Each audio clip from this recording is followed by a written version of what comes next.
Duerme con la historia completa de los Windsor, el poder que nunca abandonó el trono mientras reinos caían y coronas se perdían. Una familia permaneció en el trono, no por casualidad, sino por poder, símbolo y control del tiempo. Durante siglos, el poder absoluto ha tomado muchas formas. Algunas dinastías gobernaron con ejércitos, otras con oro o religión o terror, pero pocas aprendieron a dominar algo más difícil en la continuidad. Los Windsor heredaron un imperio cuando el mundo ya no creía en imperios. Sobrevivieron a guerras mundiales, revoluciones, escándalos y al colapso de viejas monarquías europeas. Mientras otros linajes desaparecían, ellos aprendieron a adaptarse. Esta no es solo la historia de una familia real, es la historia de cómo el poder aprende a transformarse para no desaparecer.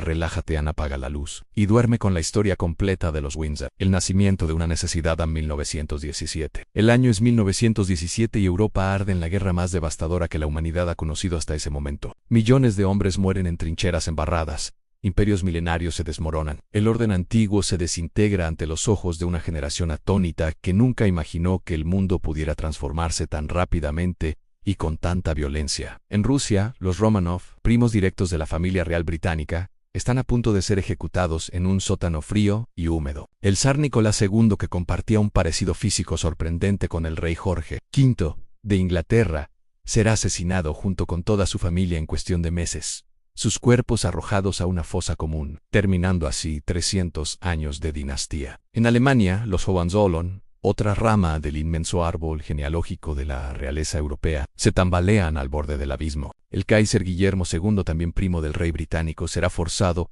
a abdicar en poco más de un año huyendo a Holanda, donde vivirá el resto de su vida, en el exilio, despojado del poder que una vez consideró divino, el imperio austrohúngaro de los Habsburgo que había dominado Europa Central durante siglos con su compleja red de territorios y pueblos. Se fragmenta en múltiples naciones pequeñas que nacen sobre las ruinas de lo que alguna vez fue una de las dinastías más poderosas del continente. La Realeza Europea, esa red compleja de familias interconectadas por matrimonios dinásticos cuidadosamente arreglados durante generaciones, se desintegra en tiempo real, como un tapiz antiguo que finalmente revela la fragilidad de sus hilos. Y en medio de este apocalipsis monárquico, en el corazón de Londres, la familia real británica enfrenta un problema existencial que amenaza su supervivencia, tanto como cualquier ejército invasor. Su nombre mismo se ha convertido en un problema, en una fuente de vergüenza y peligro. Se llaman Sajonia-Coburgo-Gotha, un nombre abiertamente alemán que suena como una provocación en un país que está en guerra total contra Alemania, un país donde el odio hacia todo lo germánico ha alcanzado niveles de histeria colectiva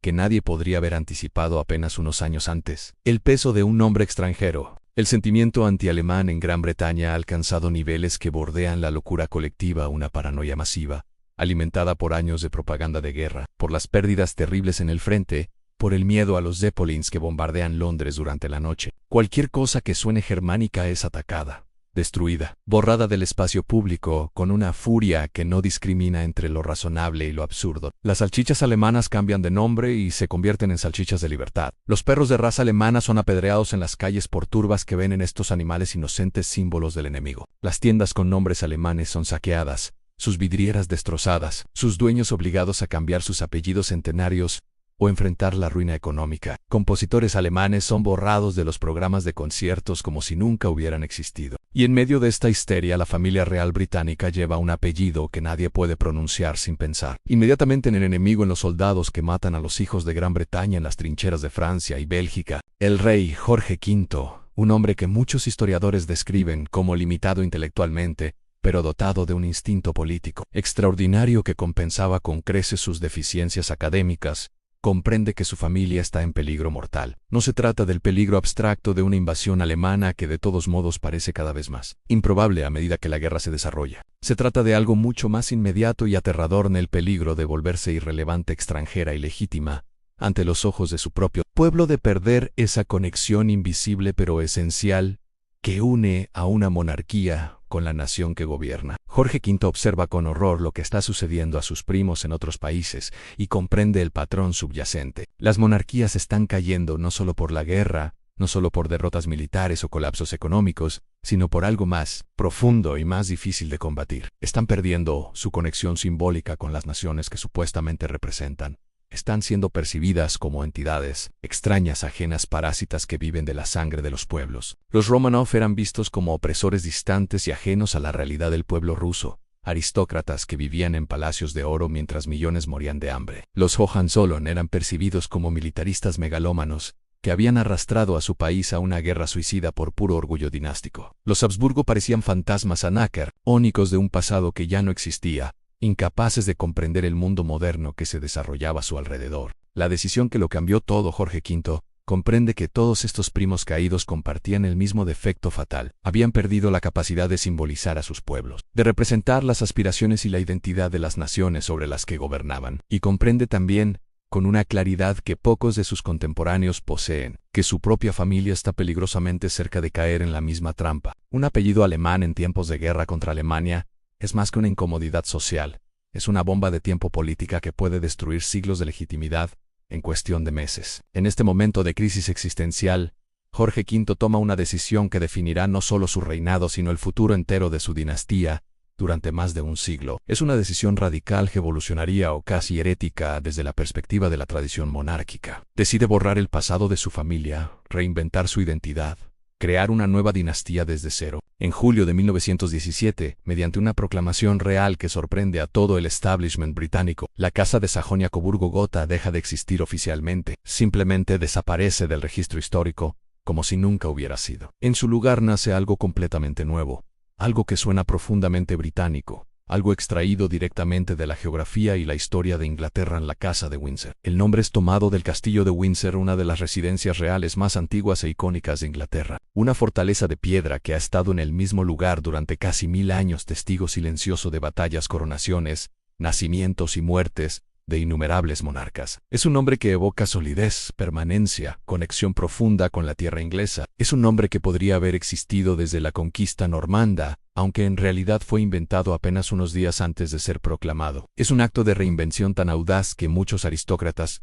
lo consideran escandaloso. Un monarca no puede simplemente cambiar el nombre de su dinastía como si fuera una empresa comercial, rebautizándose para mejorar su imagen pública. El linaje sagrado es la fuente misma de la legitimidad monárquica, es lo que separa a un rey de un simple dictador con corona. Pero Jorge V no está interesado en las opiniones de los puristas dinásticos. Está interesado en sobrevivir, en asegurar que su familia permanezca en el trono cuando todas las demás monarquías europeas estén cayendo como fichas de dominó. La psicología profunda de un cambio de identidad. Para comprender la magnitud de lo que Jorge V hizo en 1917, debemos entender qué significa realmente un nombre para una dinastía, que representa en términos de poder simbólico y legitimidad histórica. Un nombre dinástico no es simplemente una etiqueta conveniente para identificar a una familia.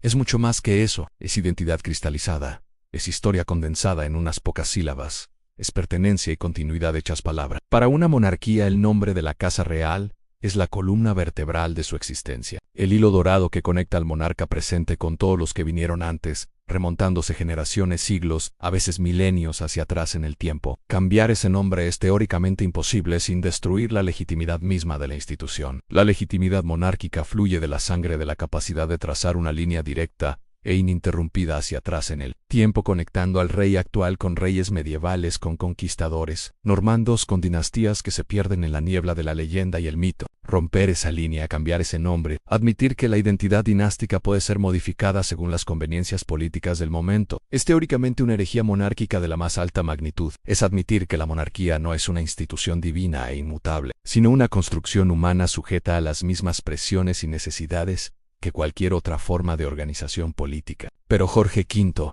con su instinto político infalible, comprende algo que la mayoría de sus pares reales no logran entender, que el poder simbólico en la era moderna no fluye automáticamente del pasado hacia el presente como creían sus ancestros. Comprende que la legitimidad ya no se hereda automáticamente como un bien inmueble que pasa de generación en generación. Comprende que en el siglo XX, con sus medios de comunicación masiva, su alfabetización generalizada, su esfera pública expandida, la legitimidad debe ser construida activamente, performada o constantemente actualizada y renovada cada día. Comprende que un nombre antiguo y noble cargado de historia y tradición no vale absolutamente nada si el pueblo al que gobiernas lo percibe como extranjero, como enemigo, como ilegítimo, como una imposición de fuerzas externas que no representan los verdaderos intereses de la nación. La ingeniería simbólica del nombre Windsor. El nombre Windsor es una obra maestra de ingeniería simbólica, un ejemplo perfecto de cómo el poder moderno opera mediante la manipulación cuidadosa de significados, asociaciones y resonancias emocionales. No fue elegido al azar ni por razones puramente estéticas. Cada aspecto del nombre fue cuidadosamente calculado para producir efectos psicológicos específicos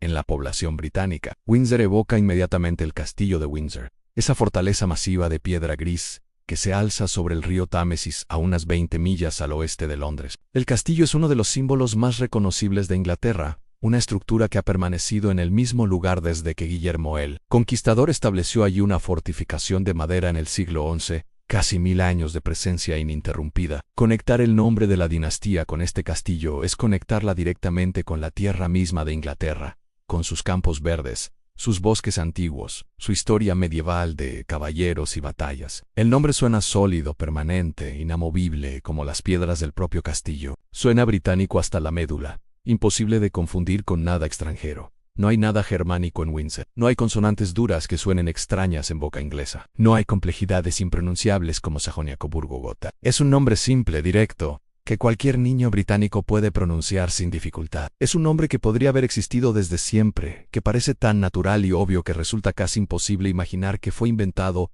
hace apenas unos días. Este es el genio del nombre en su capacidad para parecer antiguo cuando es moderno, para parecer tradicional cuando es revolucionario, para parecer inevitable cuando es completamente arbitrario. Jorge V no solo cambió el nombre de su dinastía, orquestó un acto de magia simbólica, transformando la percepción pública de su familia de extranjeros alemanes a quinta esencia de lo británico, mediante un simple decreto, y la magia funcionó. La población británica aceptó el cambio casi inmediatamente. El nombre Windsor se integró en el lenguaje cotidiano como si siempre hubiera estado allí. Las generaciones siguientes crecerían sin saber que alguna vez hubo otro nombre, sin imaginar que los Windsor eran en realidad Sajonia-Coburgo-Gotha rebautizados por necesidad política. El nacimiento de una nueva forma de poder. Este cambio de nombre marca el nacimiento de algo completamente nuevo en la historia del poder político, algo que va mucho más allá de una simple modificación cosmética o de relaciones públicas. Marca el momento preciso en que una monarquía europea comprende finalmente que en la era moderna, la identidad no es algo esencial que existe independientemente de la percepción, sino algo performativo que debe ser construido, proyectado y mantenido constantemente. Jorge V comprende que lo que importa no es lo que su familia realmente es en términos de genealogía objetiva y conexiones de sangre. Lo que importa es lo que logra hacer que la gente crea que es. Comprende que la autenticidad, esa cualidad tan valorada por la sensibilidad moderna, es menos importante que la percepción de autenticidad. Comprende que el pasado no es un hecho inmutable grabado en piedra, sino una narrativa flexible que puede ser reescrita, reinterpretada, incluso reinventada completamente si el presente lo requiere y si se hace con suficiente autoridad y convicción. Los Windsor nacen no de un linaje antiguo que se remonta siglos hacia atrás, sino de una decisión consciente tomada en un momento de crisis. Nacen no de la sangre azul que fluye inevitablemente de generación en generación, sino de la estrategia política calculada con precisión. Nacen no de la tradición inmemorial que se impone por su propio peso, sino de la reinvención consciente ejecutada con maestría. Y en ese acto fundacional de autocreación deliberada reside su secreto más profundo, el código genético que determinará todo su comportamiento futuro durante más de un siglo. Mientras otras monarquías europeas se aferraban desesperadamente a su pasado y morían con el incapaces de adaptarse a las nuevas realidades del siglo XX, los Windsor comprendieron que el pasado es una herramienta que puede ser utilizada, no una prisión que limita las posibilidades. Comprendieron que la tradición, lejos de ser algo dado e inmutable, puede ser inventada cuando es necesario. Comprendieron que la continuidad puede ser fabricada mediante la repetición ritual y la narrativa convincente. Comprendieron que el poder moderno requiere sobre todo la capacidad de transformarse radicalmente, mientras se mantiene la ilusión perfecta de no haber cambiado nunca. Este es el primer gran secreto de los Windsor, la lección fundamental que aplicarán una y otra vez durante el próximo siglo. Su capacidad extraordinaria para la reinvención radical disfrazada de continuidad perfecta. Jorge V el rey que leyó su época. Jorge V no era un intelectual brillante ni un pensador profundo que pasaba sus noches leyendo filosofía o debatiendo ideas con los grandes pensadores de su tiempo. Los historiadores están prácticamente unánimes en este punto. No era un visionario filosófico que imaginaba futuros radicalmente diferentes. No era un hombre de ideas revolucionarias que desafiaba los fundamentos del pensamiento político. Sus intereses personales eran sorprendentemente simples, casi pedestres para un hombre en su posición. Disfrutaba de la caza en los terrenos de sus propiedades, Coleccionaba sellos postales con el entusiasmo de un aficionado obsesivo, valoraba la rutina y el orden por encima de la novedad y el cambio. Prefería pasar tiempo con marineros y soldados ordinarios que con aristócratas refinados y diplomáticos sutiles. Su educación había sido limitada y práctica, diseñada para un segundo hijo que nunca se esperaba que reinara y que por lo tanto no necesitaba la preparación intelectual completa que se daba al heredero directo. Cuando su hermano mayor murió inesperadamente, Jorge se encontró en línea directa al trono sin haber sido preparado adecuadamente para el papel, pero poseía algo infinitamente más valioso que la inteligencia académica o la sofisticación intelectual. Poseía instinto político, ese sentido casi animal que algunas personas tienen para leer las corrientes subterráneas de su época, para comprender lo que la gente realmente necesita, antes de que la gente misma lo sepa, para sentir hacia dónde sopla el viento de la historia y ajustar las velas. En consecuencia, este instinto le permitía tomar decisiones correctas, incluso cuando no podía articular completamente las razones teóricas detrás de ellas. Le permitía sentir el peligro mucho antes de que se materializara en crisis abierta. Le permitía comprender verdades profundas sobre el poder y la legitimidad que escapaban a observadores mucho más inteligentes que él. Jorge V comprendió algo absolutamente fundamental sobre la era histórica que le tocó vivir.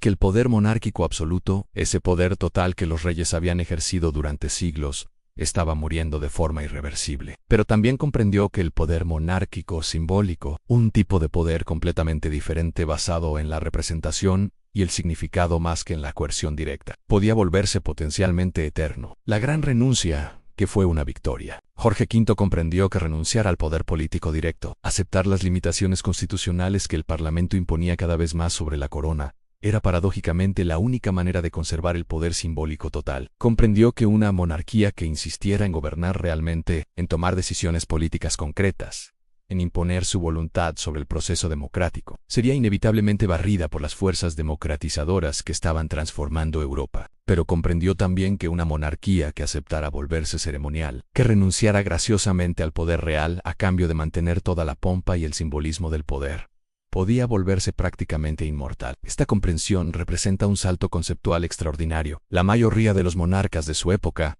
veían el poder como algo indivisible, algo que o se poseía completamente o se perdía por completo. Para ellos, renunciar al poder político real era equivalente a la abdicación total, a volverse irrelevante. No podían imaginar una forma de poder que no se basara en la capacidad de dar órdenes y ser obedecido. Pero Jorge V, con su instinto infalible, comprendió que el poder tiene múltiples dimensiones, que el poder simbólico puede ser incluso más duradero que el poder coercitivo, que la capacidad de representar y encarnar la identidad nacional puede ser más valiosa que la capacidad de aprobar leyes. Durante la Primera Guerra Mundial, mientras sus primos reales en otros países mantenían un estilo de vida de lujo obsceno, completamente ajeno al sufrimiento masivo de sus pueblos, Jorge V tomó decisiones radicales diseñadas para demostrar que compartía el sacrificio nacional. Prohibió el consumo de alcohol en todos los palacios reales como gesto de solidaridad con las fábricas de municiones que habían renunciado voluntariamente a la bebida para aumentar la producción y contribuir al esfuerzo de guerra. Visitó hospitales militares, fábricas de armamento, incluso trincheras en Francia,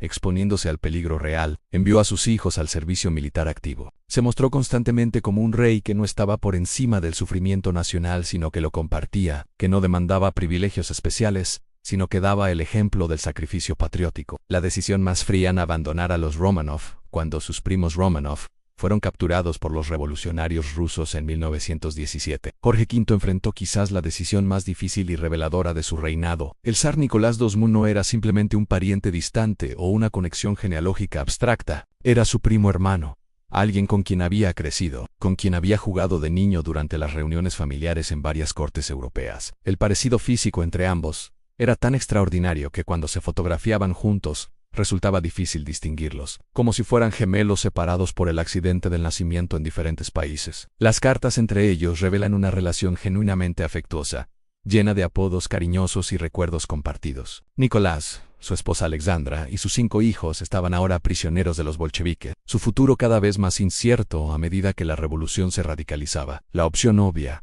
la respuesta humana natural, era ofrecer asilo en Gran Bretaña.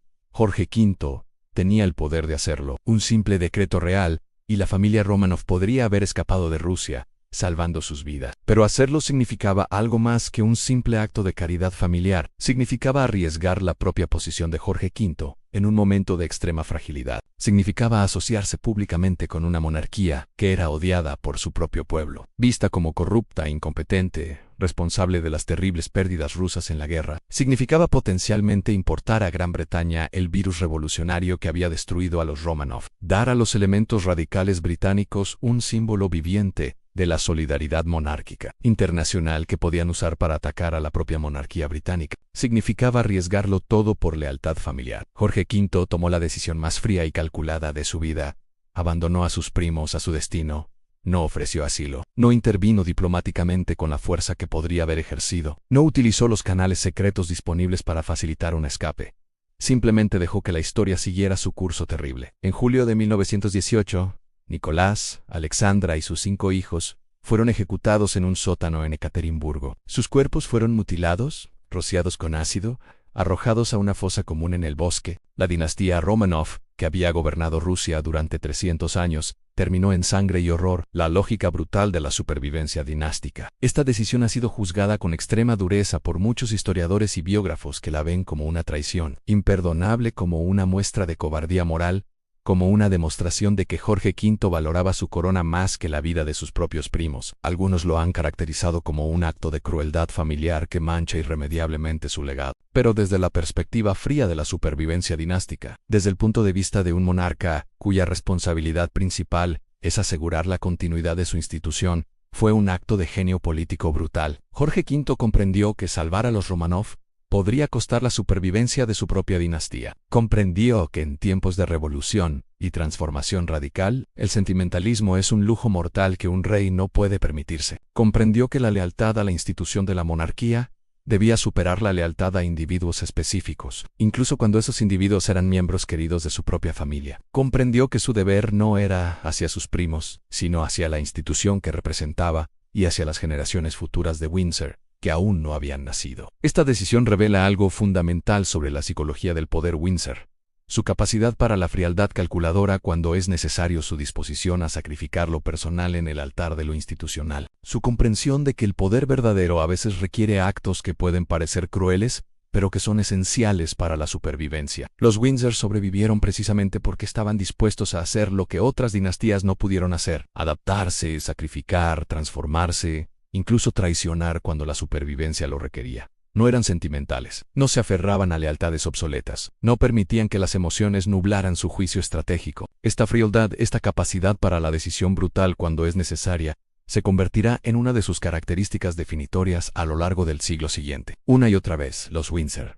demostrarán que están dispuestos a hacer lo impensable si eso asegura su permanencia. Forzarán abdicaciones, cortarán relaciones familiares, sacrificarán individuos, cambiarán reglas ancestrales, todo en servicio de la supervivencia institucional. Y precisamente esa disposición a transformarse sin piedad es lo que los mantendrá en el trono cuando todas las demás monarquías hayan caído. La construcción de la VRITAN, idea de Jorge V, no se limitó a cambiar el nombre de su dinastía y considerar completa su reinvención. Comprendió que un cambio de nombre sin un cambio correspondiente en la narrativa y la imagen pública sería inútil, transparente, fácilmente rechazado por una población cada vez más educada y crítica. Necesitaba construir una historia completa, una narrativa convincente, que transformara la percepción pública de su familia de aristócratas alemanes a encarnación de la esencia británica. Trabajó meticulosamente con historiadores, expertos en heráldica, genealogistas y especialistas en relaciones públicas para construir una narrativa de continuidad que conectaba a los Windsor con lo más profundo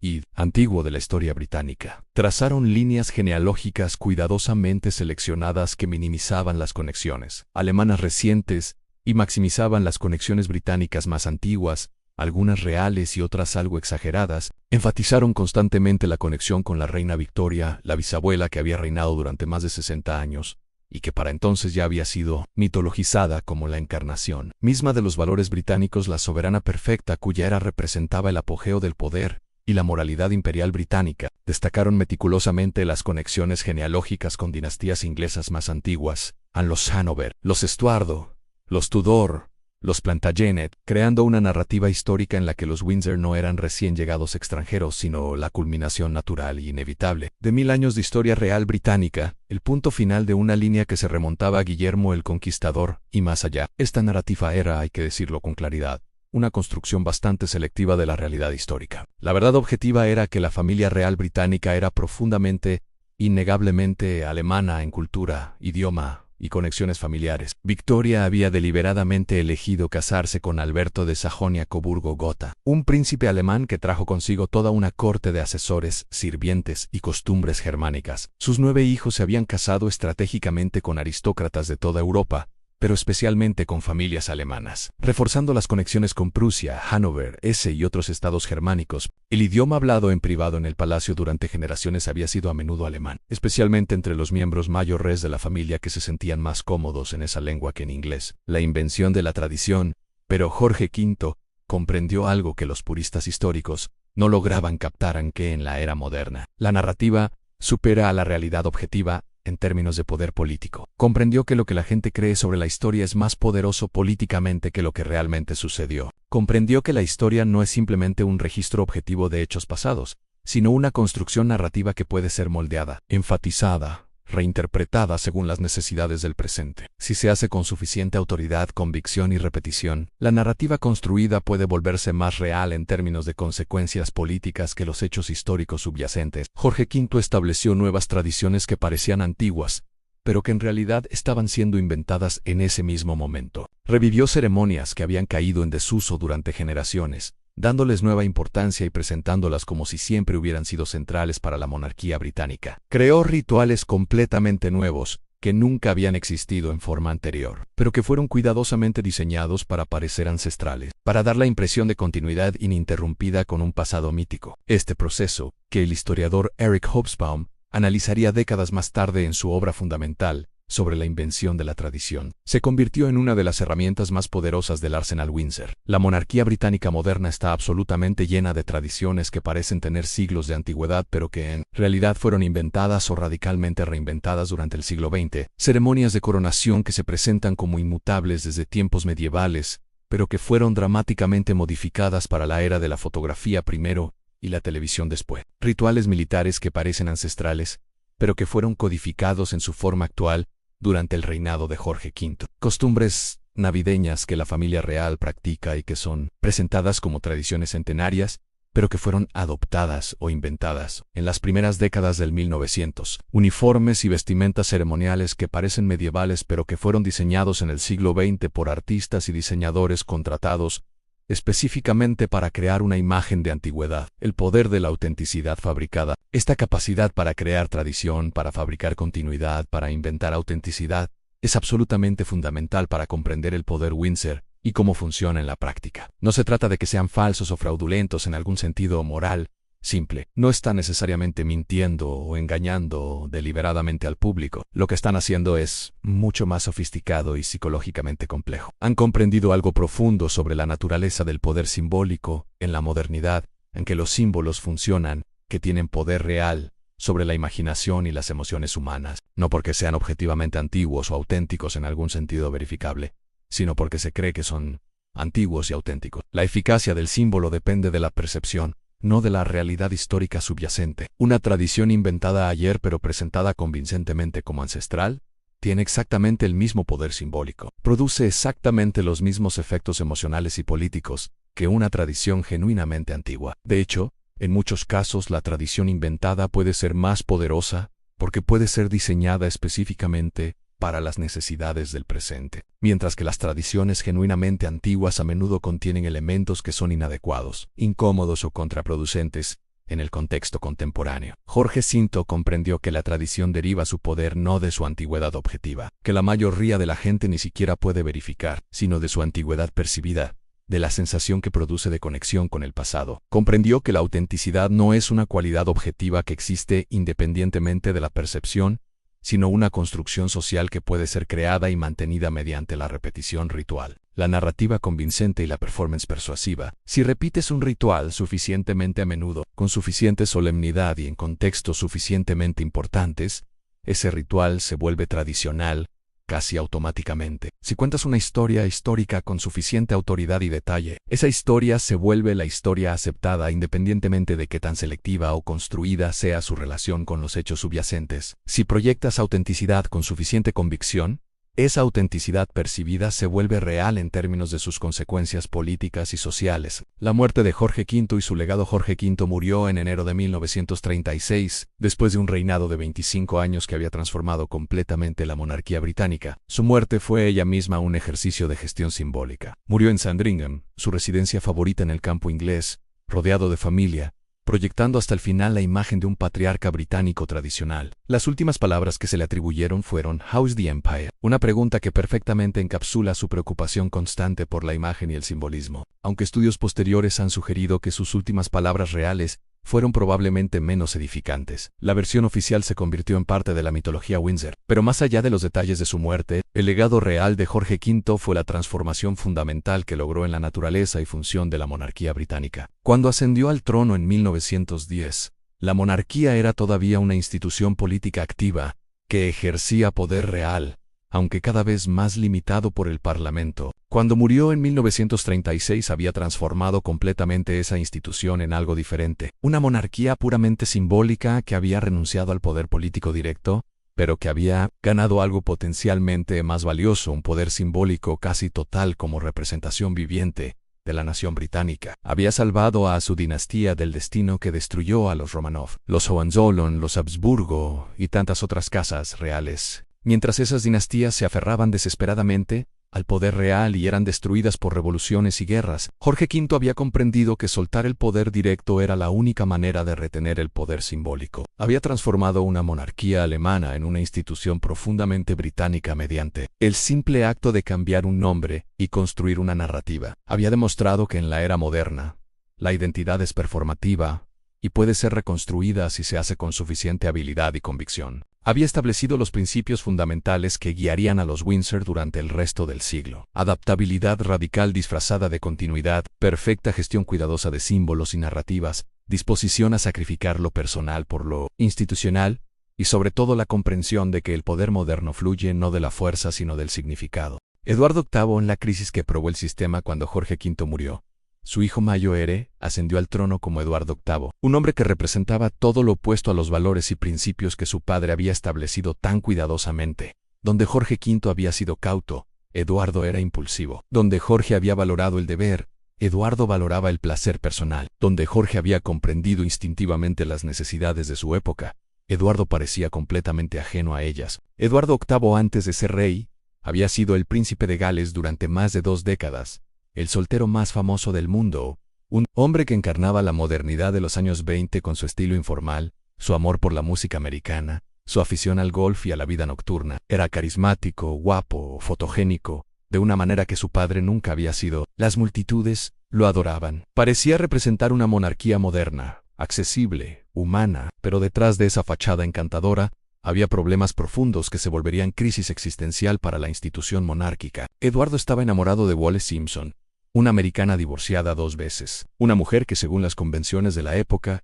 era absolutamente inaceptable como reina de Inglaterra. La Iglesia de Inglaterra, de la cual el rey era cabeza suprema, no permitía que personas divorciadas se volvieran a casar. La idea de que el defensor de la fe se casara con una divorciada era teológicamente imposible. Más allá de las objeciones religiosas, estaban las objeciones de clase y nacionalidad. Wallis no era aristócrata, era americana, era considerada vulgar por el establishment británico. Había rumores sobre su pasado que hacían su posición aún más problemática, pero Eduardo estaba decidido a casarse con ella, incapaz o no dispuesto a comprender que como rey no podía simplemente seguir sus deseos personales sin considerar las consecuencias institucionales. Esto creó una crisis constitucional sin precedentes. Un rey que insistía en casarse con una mujer que el establishment religioso, político y social consideraba inaceptable. Un monarca que parecía dispuesto a desgarrar la fábrica de la Constitución, no escrita británica por amor romántico. Durante meses, la crisis se desarrolló en secreto mientras el gobierno y los asesores reales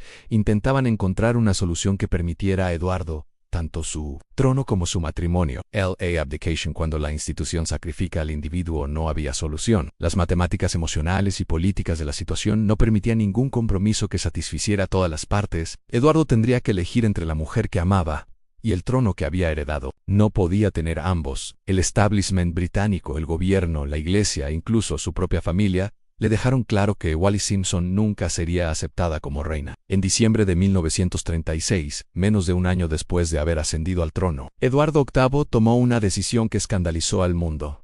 Abdicó, renunció a la corona por amor a una mujer. Pronunció un discurso radiofónico memorable en el que explicó que había encontrado imposible llevar la pesada carga de la responsabilidad real sin el apoyo de la mujer que amaba. Fue presentado como una historia de amor romántico, como el triunfo del corazón sobre el deber, como un acto de autenticidad personal en una era de conformidad sofocante. Los periódicos en todo el mundo lo trataron como el romance del siglo, pero desde la perspectiva de la institución monárquica, la abdicación de Eduardo fue otra cosa completamente diferente. Fue una demostración brutal de que la institución Windsor estaba dispuesta a sacrificar incluso al rey mismo, si ese rey amenazaba la supervivencia del sistema. Fue una prueba del principio que Jorge V había establecido a un punto que lo institucional supera a lo personal, siempre. Eduardo había cometido el error fatal de creer que como rey podía hacer lo que quisiera, que su posición le daba libertad absoluta. No comprendió que ser rey en el sistema Windsor significaba exactamente lo opuesto. Significaba la renuncia casi total a la voluntad personal, la subordinación completa del individuo a las necesidades de la institución. Su hermano menor, que nunca había esperado ni deseado ser rey,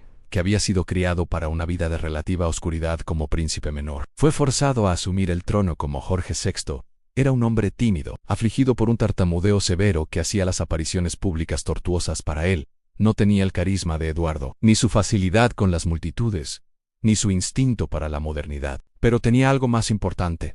Tenía sentido del deber, comprensión de lo que Jorge V había intentado construir, y sobre todo, estaba dispuesto a subordinar completamente su personalidad individual a las necesidades de la institución. Jorge VI, la forja en el fuego de la guerra.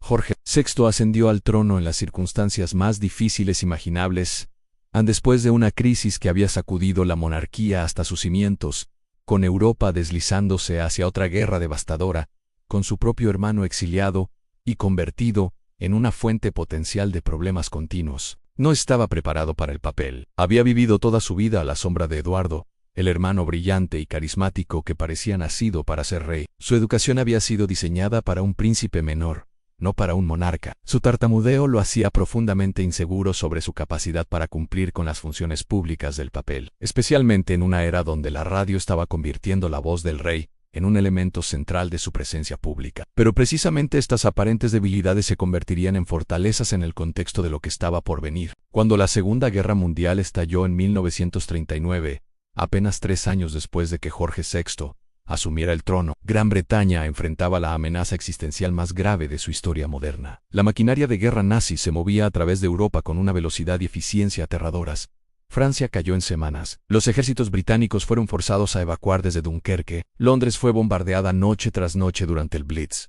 Parecía posible, incluso probable en ciertos momentos, que Gran Bretaña pudiera ser invadida y derrotada. En este contexto de crisis absoluta, Jorge VI tomó una decisión que definiría su reinado y fortalecería permanentemente la conexión entre la monarquía y el pueblo británico. Él y su esposa Elizabeth se negaron a abandonar Londres durante el bombardeo. Se negaron a enviar a sus hijas a Canadá donde estarían seguras. Permanecieron en Buckingham Palace incluso cuando el palacio mismo fue bombardeado. Visitaron barrios destruidos por las bombas mientras los escombros todavía humeaban. Compartieron las raciones de comida que toda la población estaba obligada a cumplir. Se presentaron consistentemente como compartiendo el peligro y el sufrimiento del pueblo británico, en lugar de estar por encima de él. La transformación de la debilidad en autenticidad, el tartamudeo de Jorge VI, que podría haber sido una debilidad fatal en un líder en tiempo de guerra, se convirtió paradójicamente en una fuente de autenticidad. Cuando el rey luchaba visiblemente para pronunciar sus discursos radiofónicos, cuando se podía escuchar el esfuerzo en su voz, el público británico no lo veía como incompetencia, sino como coraje. Veían a un hombre ordinario forzado a circunstancias extraordinarias, luchando contra sus propias limitaciones para cumplir con su deber. Esa lucha visible lo hacía humano, accesible, real, de una manera que un orador pulido nunca podría haber logrado. La gente escuchaba al rey tartamudear y pensaba: Anel sufre como nosotros sufrimos. Él tiene miedo como nosotros tenemos miedo, pero sigue adelante de todos modos.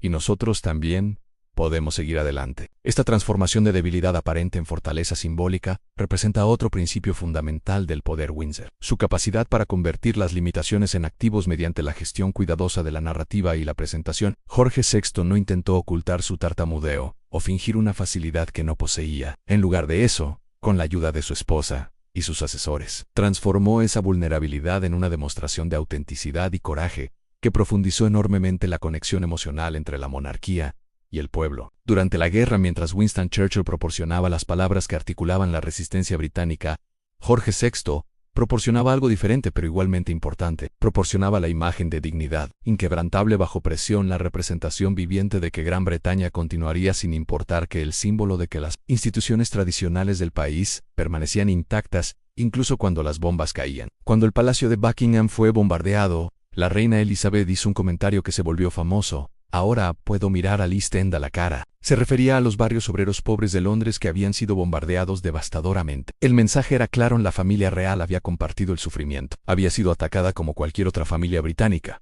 No demandaba tratamiento especial. Esta gestión brillante del simbolismo durante la guerra fortaleció la monarquía, más de lo que cualquier acto político podría haberlo hecho. El legado de la guerra en una monarquía renovada. Cuando la guerra terminó en 1945, la monarquía británica había emergido no debilitada sino enormemente fortalecida, mientras otras instituciones tradicionales en toda Europa colapsaban. Mientras monarquías en Italia, Rumania, Bulgaria y otros países eran abolidas en la ola de cambio de posguerra, la monarquía británica disfrutaba de una popularidad sin precedentes. Jorge VI, el rey reluctante que nunca había querido el papel, se había convertido en un símbolo amado de resistencia nacional. La familia real, que había permanecido en Londres durante los bombardeos, era vista como habiendo compartido genuinamente el sufrimiento del pueblo. Esta experiencia compartida creó un vínculo emocional entre la monarquía y la población que sería una fuente de fortaleza para las décadas venideras. Pero la guerra también había transformado fundamentalmente Gran Bretaña. El país que emergió en 1945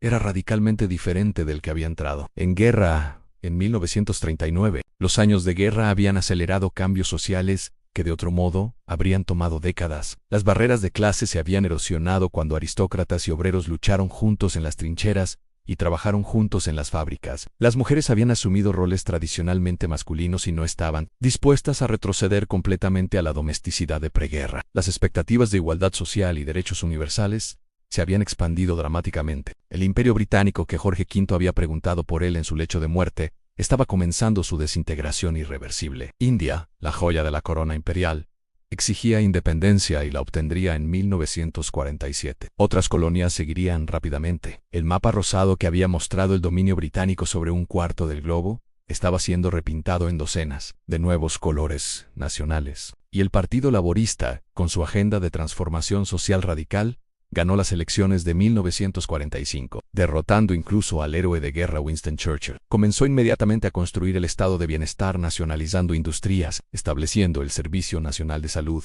redistribuyendo poder económico de maneras que habrían parecido revolucionarias apenas una década antes. Adaptación al mundo de posguerra. Jorge VI enfrentaba ahora un desafío diferente al de la guerra, pero igualmente fundamental para la supervivencia de la monarquía: cómo adaptarse a este nuevo mundo de igualdad social creciente. Imperio en retroceso y democracia social expansiva, sin perder la esencia de lo que hacía a la monarquía significativa. Otros monarcas europeos en situaciones similares fracasarían en esta adaptación. Pero Jorge VI, aplicando los principios que su padre había establecido, comprendió que la monarquía debía transformarse nuevamente para permanecer relevante. Aceptó sin resistencia la decolonización, comprendiendo que aferrarse al imperio era tanto moralmente insostenible como políticamente imposible. En lugar de oponerse al fin del imperio, ayudó a transformar el imperio en la Commonwealth, una asociación voluntaria de naciones independientes que mantenía conexiones simbólicas con la corona británica. Esta fue otra transformación brillante. Lo que se había perdido en poder real se conservaba parcialmente en influencia simbólica. Trabajó cordialmente con el gobierno laborista, nunca permitiendo que sus preferencias políticas personales interferieran con su papel constitucional. Comprendió que un monarca en una democracia moderna debe estar por encima de la política partidaria. Debe ser capaz de trabajar con cualquier gobierno que el pueblo elija. Continuó la simplificación y modernización del protocolo real que había comenzado por necesidad durante la guerra. La monarquía de posguerra sería menos formal, más accesible, más en sintonía con las aspiraciones igualitarias de la época. Pero la salud de Jorge VI estaba fallando. Fumador empedernido durante toda su vida, desarrolló cáncer de pulmón, aunque esto fue ocultado cuidadosamente al público. En febrero de 1952, murió en su sueño a la edad de 56 años, habiendo reinado durante solo 15 años, pero habiendo transformado profundamente la monarquía en el proceso. Su hija mayor, Elizabeth, estaba en Kenia, cuando recibió la noticia de que se había convertido en reina. Tenía solo 25 años. Nadie en ese momento podría haber imaginado que su reinado duraría más de 70 años, que presidiría transformaciones sociales aún más radicales que las que su padre había navegado, que se convertiría en la monarca más longeva en la historia británica. Elizabeth II, el comienzo de un reinado épico. Elizabeth II ascendió al trono en 1952 como un símbolo de renovación y esperanza. Gran Bretaña de posguerra estaba hambrienta de optimismo, de algo que mirar hacia adelante después de años de privación y austeridad. La coronación de una joven reina parecía prometer exactamente eso. A un nuevo comienzo, una nueva era isabelina que podría emular la grandeza de la era isabelina original. Su coronación en 1953 fue un evento diseñado meticulosamente para máximo impacto simbólico. Fue la primera coronación transmitida por televisión, una decisión controvertida en su momento pero que resultaría transformadora. Millones de personas en Gran Bretaña y alrededor del mundo vieron la ceremonia en vivo, algo que nunca había sido posible antes. La monarquía estaba entrando a la era de los medios masivos, y esta coronación demostró que los Windsor comprendían cómo usar ese nuevo medio para su ventaja. La ceremonia en sí fue una mezcla perfecta de antigüedad y modernidad. Los rituales parecían medievales, cargados con simbolismo religioso y pompa ancestral, pero la transmisión televisiva era completamente moderna, llevando la monarquía directamente a las salas de estar de familias ordinarias de una manera que habría sido impensable incluso una generación antes. Elizabeth se presentaba como continuidad con el pasado glorioso, y como promesa de un futuro brillante simultáneamente. Pero detrás de la pompa ceremonial, Elizabeth II enfrentaba desafíos fundamentales. El mundo estaba cambiando con una velocidad vertiginosa. El Imperio Británico, que todavía existía formalmente cuando ella ascendió al trono, se desintegraría casi completamente durante su reinado. Los años 50 y 60 verían revoluciones sociales y culturales que desafiarían todas las asunciones tradicionales sobre autoridad, jerarquía y tradición. La deferencia automática hacia las instituciones tradicionales que había caracterizado la sociedad británica durante siglos se erosionaría rápidamente. Los medios de comunicación se volverían más agresivos, más invasivos, menos dispuestos a aceptar las narrativas oficiales sin cuestionamiento. La familia real misma experimentaría escándalos y dramas que serían imposibles de mantener en privado en la era de los tabloides y la televisión. La estrategia de Elizabeth en continuidad perfecta. Frente a estos desafíos, Elizabeth II adoptó una estrategia que definiría todo su reinado de más de 70 años. Se convertiría en un símbolo de continuidad absoluta, un punto fijo en un mundo en cambio constante, donde su abuelo Jorge V había reinventado la dinastía y su padre Jorge VI había navegado la guerra y sus consecuencias. Elizabeth se presentaría como la encarnación de la permanencia inmutable. Esta estrategia requería una disciplina personal extraordinaria. Elizabeth comprendió que para funcionar como símbolo de continuidad, necesitaba eliminar virtualmente toda expresión de personalidad individual. Necesitaba convertirse en una figura casi abstracta, una representación de la institución más que una persona individual, con opiniones, preferencias y emociones visibles. Durante más de 70 años, Elizabeth II mantuvo esta disciplina con una consistencia que resulta asombrosa. Nunca expresó públicamente opiniones políticas. Nunca reveló sus preferencias personales en asuntos controversiales. Nunca permitió que sus emociones privadas se volvieran espectáculo público, excepto en momentos cuidadosamente calibrados. Desarrolló una expresión facial y un lenguaje corporal que revelaban prácticamente nada, que podían ser interpretados de múltiples maneras, que permitían que cada observador proyectara sus propias expectativas y deseos sobre ella. Esta autoeliminación de la personalidad individual es psicológicamente extraordinaria. La mayoría de los seres humanos tienen una necesidad fundamental de expresarse, de ser conocidos como individuos, de tener sus opiniones y sentimientos reconocidos. Elizabeth renunció a esto casi completamente en servicio de su papel simbólico. Se convirtió en lo que necesitaba ser, no una persona, sino una institución caminante. Los críticos a menudo caracterizaban esto como frialdad, como falta de humanidad, como una rigidez anticuada que la volvía irrelevante para el mundo moderno. Pero desde la perspectiva de la gestión simbólica, era genio puro. Al eliminar la personalidad individual, Elizabeth permitía que diferentes grupos proyectaran diferentes significados sobre ella. Los conservadores la veían como defensora de valores tradicionales. Los progresistas podían ver en su longevidad y dedicación al deber una forma de feminismo silencioso. Los nostálgicos del imperio la veían como conexión con la grandeza pasada. Los que abrazaban el multiculturalismo moderno podían ver en su papel como cabeza de la Commonwealth un símbolo de cooperación internacional. La gestión de la familia, el desafío personal, pero mantener esta perfección simbólica, se volvió cada vez más difícil a medida que los miembros de su familia resultaban ser muy humanos, muy falibles, muy propensos a escándalos que amenazaban la imagen cuidadosamente cultivada de la monarquía. La hermana de Elizabeth, la princesa Margarita, tuvo una vida de romances turbulentos y comportamiento escandaloso que los tabloides cubrían vorazmente. Los hijos de Elizabeth, especialmente Carlos, el heredero al trono, resultaron ser mucho menos capaces de mantener la disciplina simbólica que su madre había perfeccionado. Los matrimonios de 3 de sus 4 hijos terminaron en divorcios públicos y dolorosos. Carlos se casó con Diana Spencer en 1981 en lo que fue presentado como un cuento de hadas moderno, una ceremonia televisada vista por 700 millones de personas en todo el mundo. Pero el matrimonio fue un desastre desde el principio, una incompatibilidad fundamental entre dos personas con necesidades y expectativas completamente diferentes que fueron forzadas juntas por las demandas de la sucesión dinástica. Diana resultó ser brillante en el arte de la comunicación mediática, pero incapaz o no dispuesta a aceptar las restricciones que la vida real imponía. Quería ser amada como individuo, no venerada como símbolo. Quería expresar emociones auténticas, no proyectar una imagen cuidadosamente controlada. Quería usar su posición para causas que le importaban, no simplemente realizar funciones ceremoniales vacías. Esto la puso en conflicto fundamental con la institución Windsor, que requiere precisamente lo opuesto en la supresión del individuo en favor del símbolo, el control férreo de la imagen, la separación entre la persona privada y el papel público. El matrimonio de Carlos y Diana se desintegró públicamente durante los años 90, con ambas partes filtrando historias a la prensa, concediendo entrevistas devastadoras, exponiendo los detalles íntimos de su infelicidad mutua. Diana declaró famosamente en una entrevista televisiva que había habido 3 personas en su matrimonio, refiriéndose a Camilla Parker Bowles, el amor de toda la vida de Carlos. Esta exposición pública de disfunción familiar habría sido impensable incluso una generación antes, cuando la prensa británica todavía mantenía una distancia respetuosa de los asuntos privados de la familia real. La muerte de Diana en la crisis más grave. Cuando Diana murió en un accidente automovilístico en París,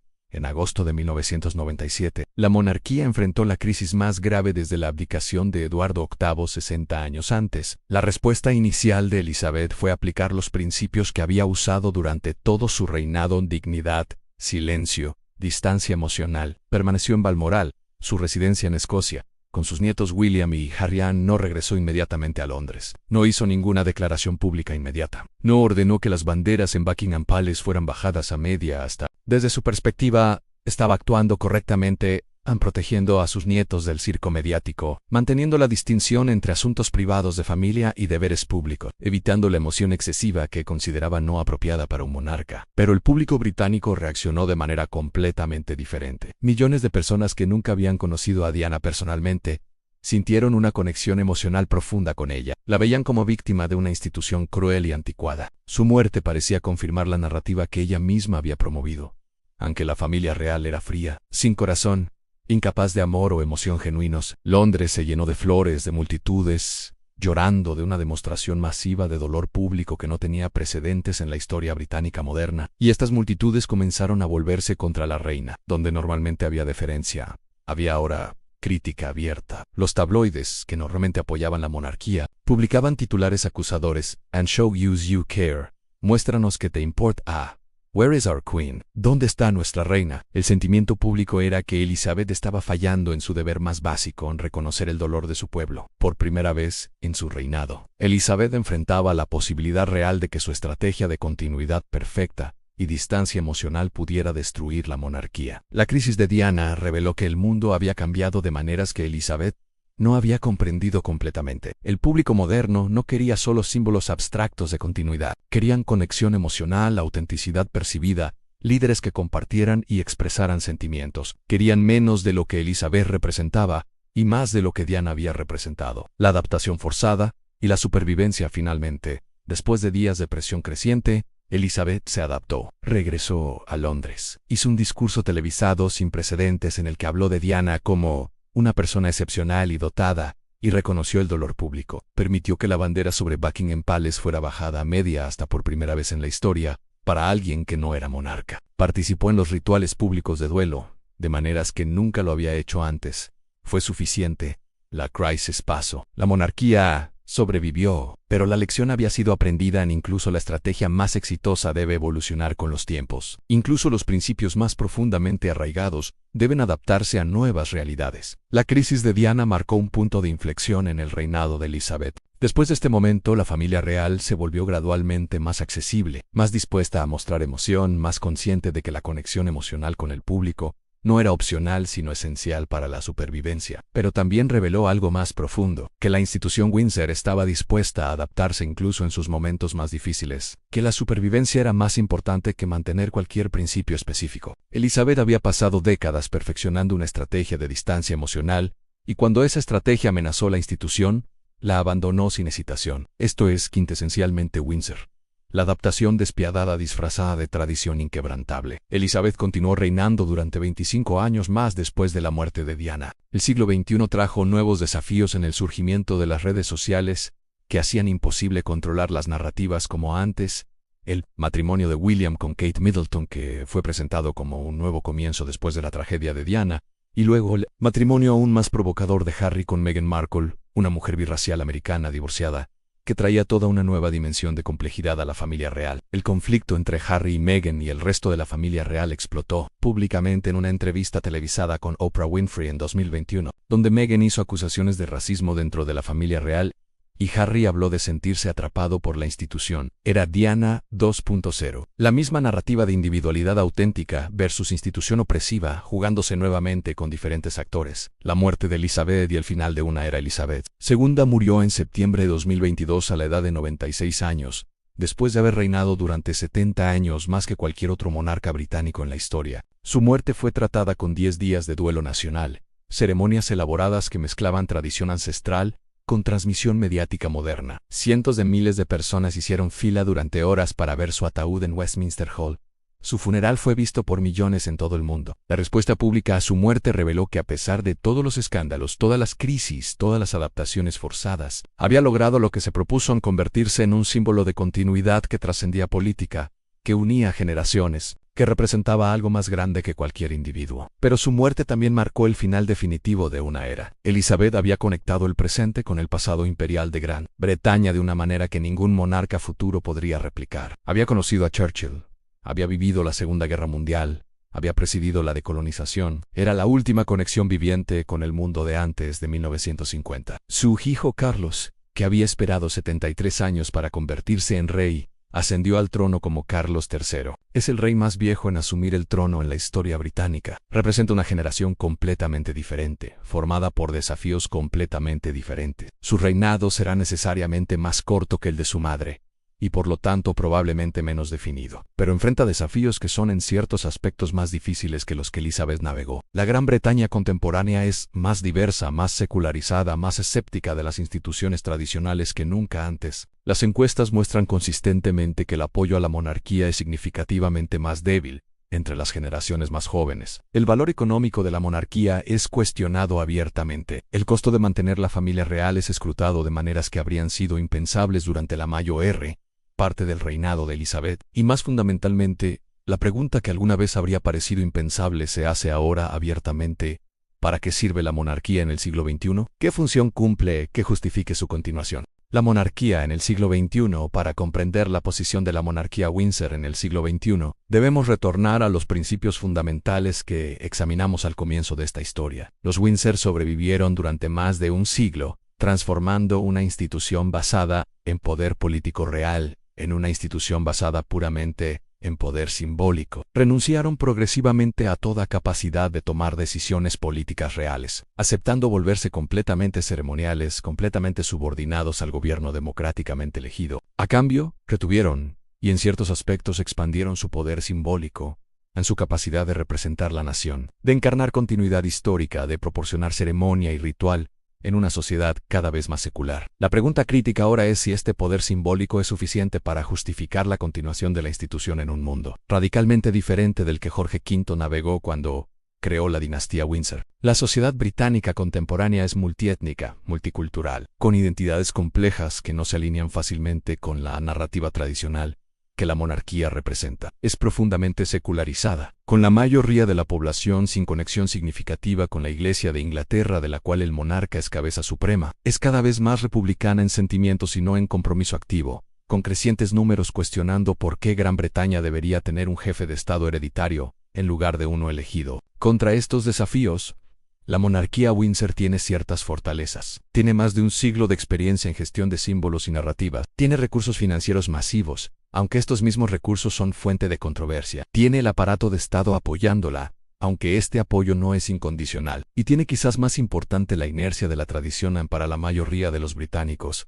La monarquía es simplemente parte de cómo son las cosas, y cambiarla requeriría energía y compromiso que la mayoría no está dispuesta a invertir. Los Windsor también han demostrado repetidamente su capacidad de adaptación. Cada generación ha transformado la institución de maneras que habrían escandalizado a la generación anterior, pero siempre manteniendo la ilusión de continuidad perfecta. Estas adaptaciones continúan, las transformaciones contemporáneas, la monarquía del siglo XXI, es radicalmente diferente de la monarquía del siglo XX en formas que no siempre son obvias. Ha abrazado la diversidad de maneras que habrían sido impensables incluso hace una generación. El matrimonio de Harry con Meghan Markle, a pesar del conflicto posterior, representó un momento simbólicamente importante en la familia real, aceptando formalmente a una mujer birracial americana divorciada. Esto habría sido absolutamente imposible en la época de Jorge V, difícil en la época de Jorge VI, controversial en la época temprana de Elizabeth. Que sucediera con relativa facilidad en 2018, demuestra cuánto ha cambiado la institución. La familia real contemporánea es mucho más activa en trabajo caritativo y defensa de causas que las generaciones anteriores. William y Kate trabajan extensamente en salud mental, conservación ambiental, apoyo a la infancia temprana. Estos no son roles ceremoniales vacíos, sino compromisos genuinos que requieren trabajo sustancial y que están diseñados para demostrar relevancia contemporánea. La gestión de medios ha evolucionado dramáticamente, mientras Elizabeth fue extraordinariamente reticente sobre su vida personal, creando misterio mediante el silencio. Las generaciones más jóvenes de la familia real usan redes sociales, conceden entrevistas más personales, permiten niveles de acceso que habrían sido impensables anteriormente. Esto es riesgoso, puede salir mal espectacularmente como demostró la saga de Harry y Meghan, pero es probablemente necesario en una era donde la distancia es interpretada como irrelevancia en lugar de dignidad. La monarquía también ha trabajado para simplificar su estructura, reducir su costo, volverse más eficiente. Carlos ha hablado durante años de su visión de una monarquía reducida con menos miembros de la familia real desempeñando deberes oficiales y consumiendo recursos públicos. Esto responde a críticas de que la familia real es demasiado extensa, demasiado costosa, una carga excesiva para el contribuyente. Todas estas adaptaciones siguen el mismo patrón que hemos visto una y otra vez en la historia Windsor. Cambio radical disfrazado de continuidad. Transformación fundamental presentada como simple actualización. Revolución ejecutada de manera que parece evolución natural. Los desafíos EX y STNC y ALS permanecen, pero a pesar de todas estas adaptaciones, desafíos existenciales permanecen. El más fundamental es la cuestión del propósito mismo. ¿Para qué existe la monarquía en una democracia moderna? Es una pregunta que se vuelve más difícil de responder convincentemente con cada generación que pasa. Los argumentos tradicionales ya no funcionan tan bien como antes. El argumento de continuidad histórica es menos convincente en una sociedad que valora el cambio y el progreso sobre la tradición. El argumento de que la monarquía atrae turismo es económicamente cuestionable y moralmente insatisfactorio como justificación para una institución constitucional fundamental. El argumento de que proporciona un jefe de Estado no político por encima de la política partidaria tiene cierto peso, pero podría lograrse de otras maneras. El argumento más fuerte probablemente es el más difícil de articular en que las sociedades humanas necesitan ritual, ceremonia, símbolo y que la monarquía proporciona estas cosas de una manera que ninguna presidencia electa podría replicar, que hay valor en tener una institución que conecta el presente con el pasado, que proporciona estabilidad simbólica en tiempos de cambio político rápido, que permite que la nación se vea a sí misma reflejada en algo más grande que la política del momento. Pero este argumento requiere que suficientes personas valoren estas cosas, lo suficiente como para tolerar los aspectos problemáticos de la monarquía, su naturaleza hereditaria que contradice principios meritocráticos, su costo financiero, sus elementos ónicos, las ocasionales crisis de escándalo familiar, y no está claro que las generaciones futuras valorarán estas cosas como las generaciones pasadas lo hicieron. Las encuestas muestran consistentemente que el apoyo a la monarquía disminuye con cada generación más joven, que los británicos menores de 30 años son mucho más propensos a favorecer una república que los mayores de 60. Esto podría ser simplemente un efecto de edad. Las personas se vuelven más conservadoras a medida que envejecen, o podría ser un cambio generacional real que eventualmente transformará fundamentalmente la sociedad británica. Lecciones sobre la naturaleza del poder. Independientemente del futuro de la monarquía Windsor, su historia durante el último siglo nos enseña lecciones profundas sobre la naturaleza del poder en la modernidad. Primera lección: el poder es performativo, no esencial. Los Windsor demostraron que la identidad puede ser reconstruida, que la tradición puede ser inventada, que la autenticidad puede ser fabricada mediante repetición y convicción. El nombre Windsor era una invención de 1917, pero se convirtió en algo que parecía haber existido siempre. Muchas de las tradiciones ancestrales de la monarquía británica fueron creadas o radicalmente modificadas en el siglo XX, pero funcionan como si fueran milenarias. Segunda lección: el poder moderno es simbólico más que coercitivo. Los Windsor sobrevivieron renunciando al poder real y manteniendo solo el poder simbólico. Esto parecía una debilidad, pero resultó ser una fortaleza, porque el poder simbólico, en la era de los medios masivos, puede ser más duradero que el poder político directo. Un símbolo puede ser más difícil de atacar que un político porque un símbolo no toma decisiones controversiales, no comete errores de política, existe en un reino separado del debate político ordinario. Tercera lección: la adaptación es más importante que la fuerza. Todas las monarquías que insistieron en mantener su poder real fueron destruidas. La monarquía que aceptó transformarse radicalmente sobrevivió. Esto no es debilidad, sino sofisticación estratégica extraordinaria. La verdadera fortaleza no es rigidez, sino flexibilidad, no es resistencia al cambio, sino capacidad de dirigir y gestionar el cambio. Cuarta lección: las instituciones sobreviven sacrificando individuos.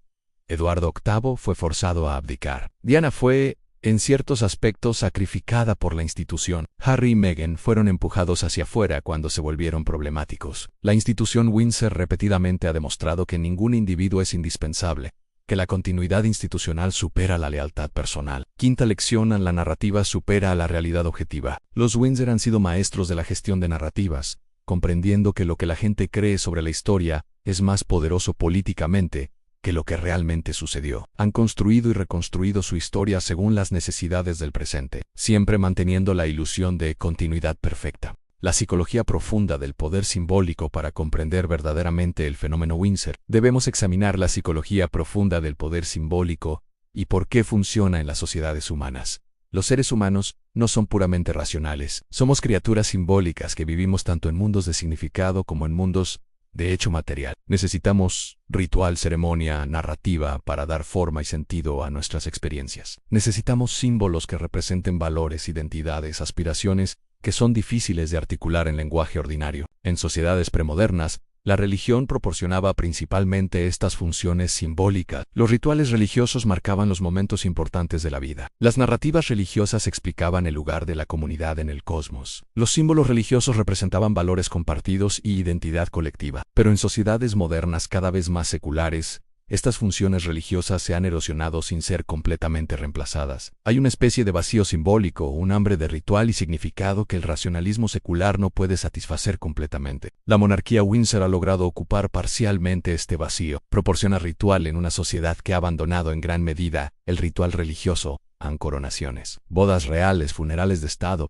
que son experiencias colectivas que millones comparten. Proporciona narrativa histórica que conecta el presente con el pasado de maneras emocionalmente satisfactorias. Proporciona símbolos de identidad nacional que trascienden división política. Cuando la gente dice que la monarquía no hace nada, técnicamente tiene razón en términos de poder político directo. Pero simbólicamente hace mucho.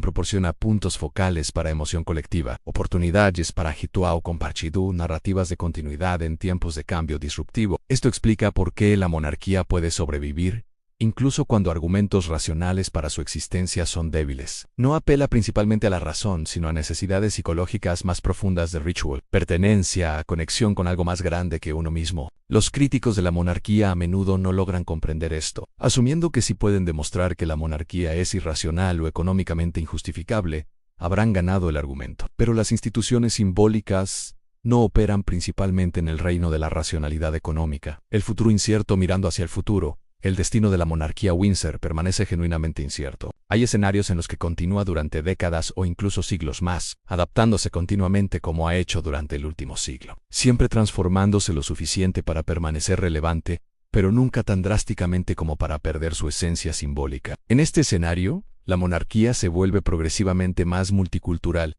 más orientada hacia causas contemporáneas, más integrada con instituciones democráticas, pero mantiene su núcleo de ceremonia y símbolo que la hace valiosa para suficientes británicos para asegurar su supervivencia. También hay escenarios en los que la monarquía termina, no necesariamente mediante revolución dramática, sino mediante un deslizamiento gradual hacia la irrelevancia, seguido eventualmente por abolición formal. En este escenario, el apoyo generacional continúa erosionándose. Alguna crisis futura no se gestiona tan exitosamente como crisis pasadas, y eventualmente un gobierno decide que el momento ha llegado para una transición hacia una república. Esto podría suceder pacíficamente, incluso con la cooperación de la familia real, que podría reconocer que el experimento ha llegado a su fin natural. El factor decisivo probablemente será si las generaciones futuras continúan valorando lo que la monarquía proporciona lo suficiente como para tolerar sus aspectos problemáticos. Si las necesidades psicológicas de ritual y símbolo que la monarquía satisface son satisfechas de otras maneras, o si las generaciones futuras simplemente no sienten estas necesidades tan fuertemente, entonces la monarquía podría volverse genuinamente superfluo. Pero si estas necesidades permanecen, si las sociedades humanas continúan necesitando instituciones que proporcionen ritual, ceremonia, conexión simbólica con el pasado, entonces la monarquía podría continuar encontrando formas de justificar su existencia. Una cosa parece cierta: si la monarquía sobrevive, será porque continúa haciendo lo que ha hecho durante más de un siglo, transformándose radicalmente mientras mantiene la ilusión de no haber cambiado nunca. Los Windsor del futuro, si existen, serán probablemente tan diferentes de los Windsor de hoy como los Windsor de hoy son diferentes de los Sajonia-Coburgo-Gotha de 1917, pero se presentarán a sí mismos como continuación perfecta de una tradición milenaria. La lección universal en poder y adaptación.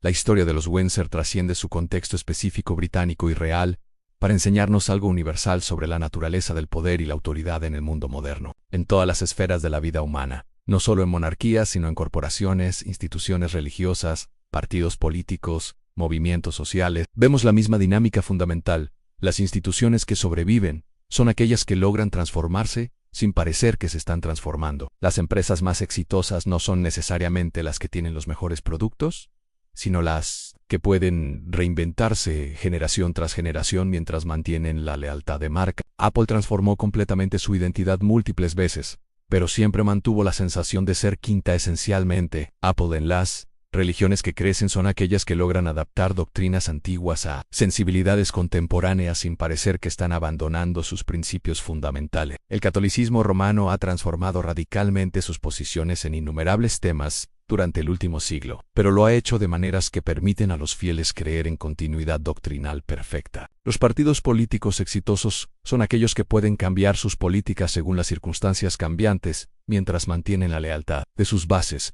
convenciéndolas de que los valores fundamentales permanecen intactos. Los Windsor simplemente perfeccionaron este arte en su forma más pura, transformando una monarquía absoluta del siglo XIX en una monarquía constitucional, simbólica del siglo XXI mediante una serie de adaptaciones que cada una individualmente parecía menor, pero que colectivamente representaban una revolución total. La lección no es que la tradición es falsa o que toda continuidad es ilusoria. La lección es más sutil en que la tradición genuina es aquella que puede adaptarse, que la continuidad real requiere transformación constante, que permanecer igual en esencia requiere cambiar constantemente en forma. Las instituciones que mueren son aquellas que confunden la forma con la esencia, que se aferran rígidamente a manifestaciones específicas de sus principios, en lugar de comprender que los principios mismos deben ser reinterpretados para cada nueva época. Los Romanov se aferraron a la autocracia y fueron destruidos. Los Windsor renunciaron al poder político real y sobrevivieron. El costo humano del poder simbólico.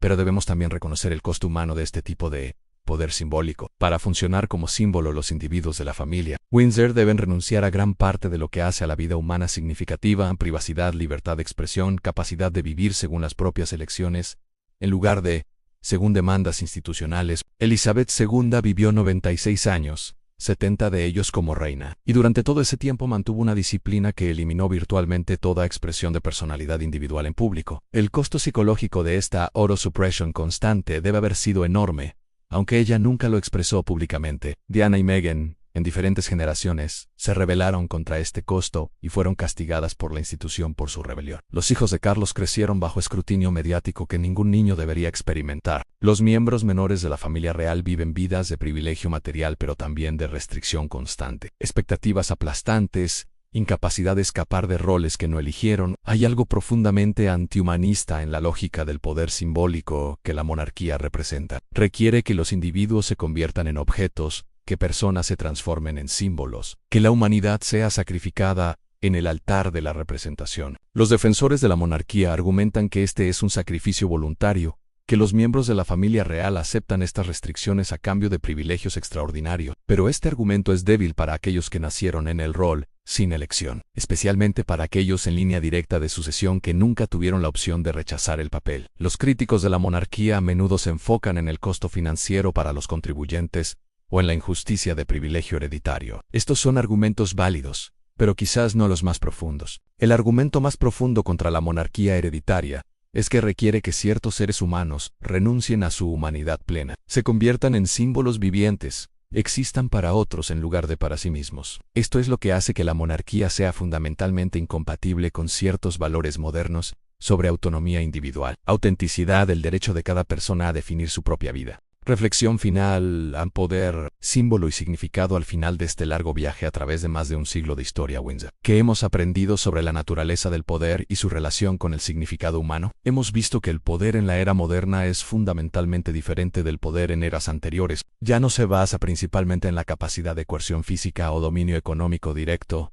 aunque estos siguen siendo importantes. Se basa cada vez más en la capacidad de gestionar símbolos, narrativas, significados. Los Windsor triunfaron no porque fueran más fuertes militarmente o más ricos económicamente que otras dinastías, sino porque fueron más sofisticados en la gestión de símbolos y narrativas. Comprendieron antes que otros que en la era de la comunicación masiva, la imagen supera a la realidad, que la narrativa supera al hecho, que la percepción es lo que cuenta. Hemos visto que la autenticidad en la modernidad es paradójica. Las instituciones más auténticas, aquellas que generan la sensación más fuerte de conexión genuina con el pasado, son a menudo aquellas que han sido más activamente construidas y gestionadas. La tradición más convincente es frecuentemente la tradición inventada. La continuidad más perfecta es aquella que requiere transformación constante. Hemos visto que las instituciones sobreviven no siendo fuertes en el sentido de ser rígidas e inflexibles, sino siendo adaptables, capaces de transformarse según las circunstancias cambiantes, mientras mantienen algún núcleo de identidad que permite la sensación de continuidad. Los Windsor transformaron todo: su nombre, su función, su relación con el pueblo, su estilo, su propósito, pero siempre de maneras que permitían la ilusión de que nada fundamental había cambiado. Hemos visto que el poder requiere sacrificio,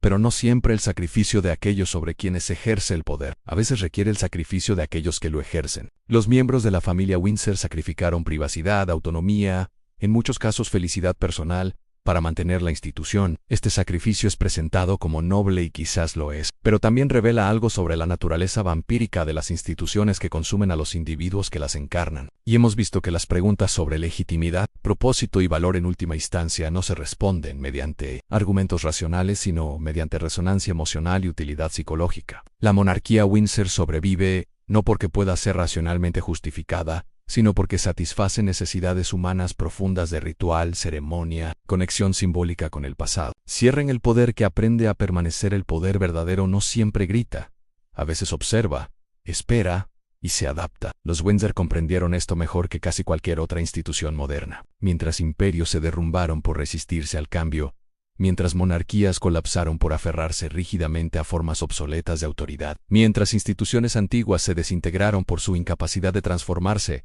los Windsor permanecieron. No permanecieron siendo fuertes en el sentido tradicional, permanecieron siendo flexibles, adaptativos, dispuestos a transformarse radicalmente cuando la supervivencia lo requería. Permanecieron renunciando al poder real pero manteniendo el poder simbólico. Permanecieron comprendiendo que en la modernidad, el significado es más importante que la fuerza. Esta fue la historia completa de una dinastía que entendió algo fundamental sobre el poder en el siglo XX y XXI. Que el trono no se sostiene solo con oro o sangre, sino con símbolo, percepción y permanencia. Que la autoridad fluye no de la capacidad de comandar, sino de la capacidad de representar. Que el poder más duradero es aquel que se ha vuelto tan profundamente simbólico que resulta casi invisible, que opera no mediante coerción, sino mediante consenso, que se perpetúa no mediante fuerza, sino mediante la capacidad de convencer a suficientes personas de que su ausencia sería impensable. Los Windsor crearon una forma de poder que podría llamarse poder pospolítico. Un poder que ha trascendido la política ordinaria precisamente renunciando a la capacidad de actuar políticamente. Es poder puro como símbolo, como representación, como significado. Es un experimento extraordinario en cuánto tiempo tal poder puede sostenerse, asimismo sin la sustancia del poder real detrás de él. El experimento continúa. El futuro permanece incierto, pero, por ahora, más de un siglo después de que Jorge V reinventara su dinastía en medio de la crisis de la Primera Guerra Mundial, Los Windsor todavía están en el trono, todavía funcionan como símbolos de la nación británica, todavía capturan la imaginación de millones, todavía demuestran que el poder que aprende a transformarse puede, contra todas las probabilidades, aprender a permanecer. Descansa ahora, cierra los ojos, deja que estas lecciones sobre poder, símbolo y supervivencia se asienten en tu mente. La historia de los Windsor continúa desarrollándose en tiempo real, escribiéndose en este mismo momento mientras duermes. Es una historia que aún no ha llegado a su conclusión. Pero sea cual sea esa conclusión, ya nos ha enseñado algo profundo sobre cómo las instituciones humanas sobreviven en tiempos de cambio radical, cómo el poder evoluciona cuando las formas antiguas de autoridad se vuelven imposibles, cómo el significado puede ser más duradero que la fuerza descansa. La historia continúa, incluso mientras duerme.